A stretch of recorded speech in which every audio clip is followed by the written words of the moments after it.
Did you know that the original biblical scriptures called the canon originally come from Israel and Palestine?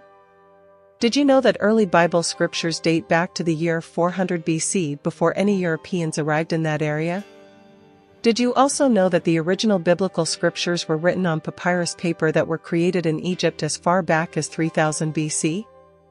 I bet you didn't know the Bible was originally written in Hebrew and Aramaic, both Middle Eastern languages? But were you also aware that many Africans who lived during this period, specifically in Egypt and Ethiopia, formerly known as Kush, wrote and spoke Greek, Hebrew and Aramaic?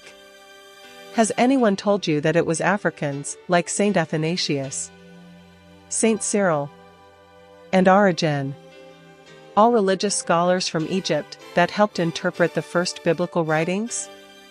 At that time Latin was the primary language of the Western Roman Empire. Therefore Africans helped them create a version of the Bible their people could understand. However, did you know when the Latin Bible was created it only contained 76 books, and later versions of the Bible, like the King James Version today, have only 66 books, while the Ethiopian Bible is the largest Bible in the world, containing a total of 81 books.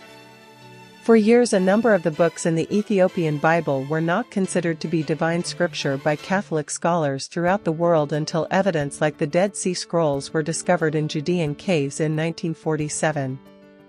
The Dead Sea Scrolls texts lined up very accurately with the Ethiopian biblical texts, proving the Ethiopian Bible is a more complete preservation of the Holy Scripture. This also proved that Ethiopians and early Judeans shared customs and common beliefs, while also exchanging information between each other. In fact, some scholars believe that the Garden of Eden was located in Ethiopia, while others believe it developed in Mesopotamian lands like Iraq, where Abraham hailed from.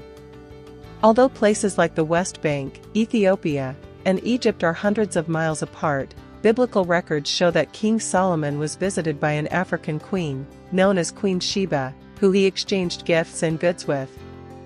No matter what you personally believe, it's clear the Bible was written by black and brown peoples, in black and brown lands prior to European occupation.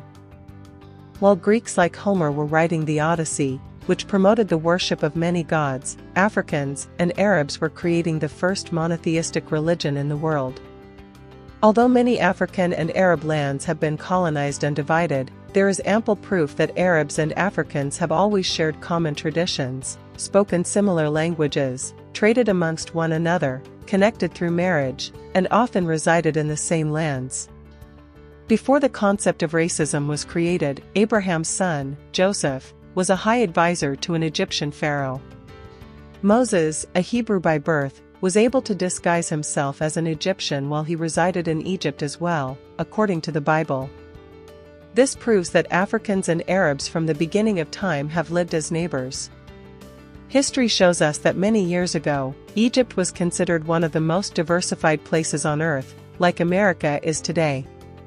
This was a place where people of various skin complexions and cultural beliefs could meet up to exchange ideas and information.